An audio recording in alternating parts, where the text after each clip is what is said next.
Bonjour à tous et bonjour à toutes. Nous sommes en l'occurrence le mercredi 3 mars 2020 et il est 21h41. Donc je viens de terminer le dossier spécial qui porte actuellement qui traite du sujet du pays de l'Inde.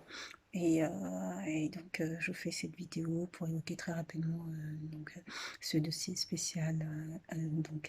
L'Inde, je peux mettre en lien avec un des dossiers précédents qui portait notamment sur le pays du Pakistan, donc le Grand Pakistan, qui était composé donc du Pakistan actuel, de l'Inde et du Bangladesh.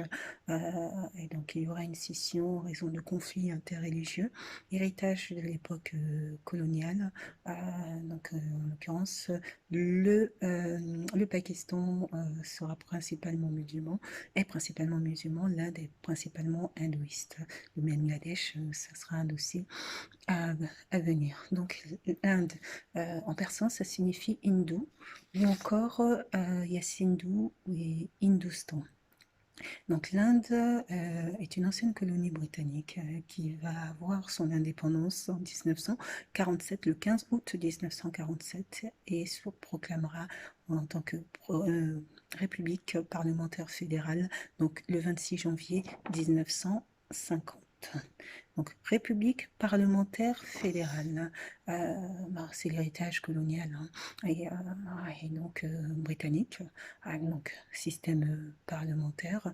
Par contre, le Royaume-Uni est un régime centralisé, en tout cas considéré comme centralisé, et donc l'Inde est un régime fédéral avec des États fédérés.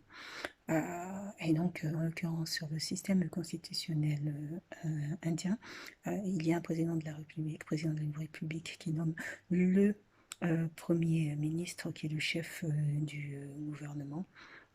Et donc, c'est le Premier ministre qui mène la politique du gouvernement, donc avec l'ensemble de son cabinet. Et c'est un système bicaméral avec deux chambres, une chambre haute, une chambre basse. Le Premier ministre a une responsabilité devant la chambre basse. Donc, c'est la chambre qui est élue au suffrage universel direct, donc par le peuple. Donc bon, c'est sur la structure même, on voit de l'héritage, on voit le système britannique, hein, colonial britannique, et, euh, et donc bon, c'est plutôt sur l'organisation même constitutionnelle, c'est la place du président de la République qui est à réfléchir justement pour éviter les troubles politiques.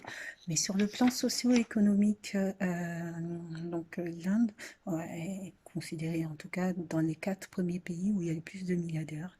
Et c'est quand même un pays où il y a énormément d'indigence et une extrême pauvreté de certaines castes, notamment puisqu'il y a une division entre les castes.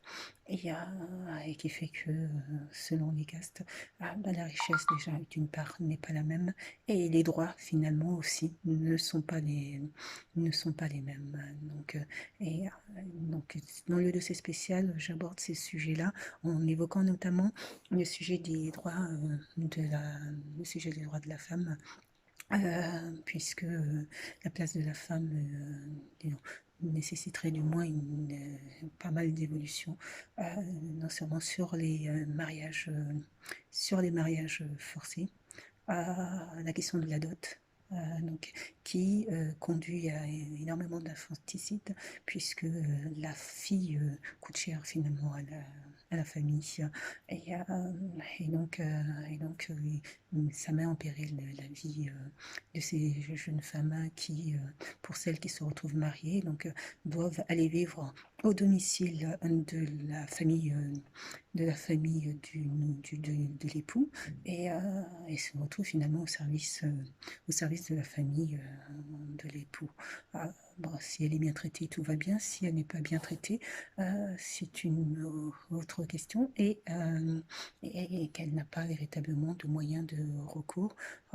Et ça, c'est véritablement une problématique au niveau de l'Inde. Il y a également l'extrême pauvreté qui, toujours en lien avec la séparation entre les castes, l'éducation, la scolarisation des enfants, En l'occurrence, l'Inde compte dans les 4 premiers pays où il y a le plus de milliardaires.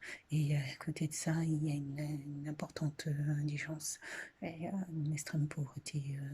Donc, euh, donc voilà, donc je l'évoque également dans ce dossier spécial qui traite du sujet de l'Inde et donc pour le développement des droits en faveur des femmes, en faveur des enfants et surtout l'accès à une même justice sans prise en compte des différences de caste.